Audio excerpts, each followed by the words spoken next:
نماز۔ ایک مسجد کے دروازے پر کیا خوبصورت جملے لکھے ہوئے تھے: اللہ تعالیٰ کے پاس آپ کو دینے کے لیے سب کچھ ہے، کیا آپ کے پاس مانگنے کے لیے کچھ وقت ہے؟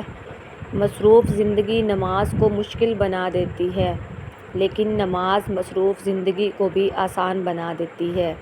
جب تم نماز نہیں پڑھ سکو تو یہ مت سوچو کہ وقت نہیں ملا، بلکہ یہ سوچو کہ تم سے ایسی کون سی خطا ہوئی کہ اللہ نے تمہیں اپنے سامنے کھڑا کرنا بھی پسند نہیں کیا۔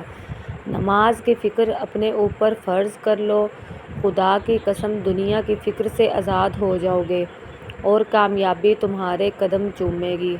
اللہ پاک ہم سب کو پانچوں وقت کی صحیح نماز ادا کرنے کی توفیق عطا فرمائے، آمین۔ Please like, share, subscribe. السلام علیکم۔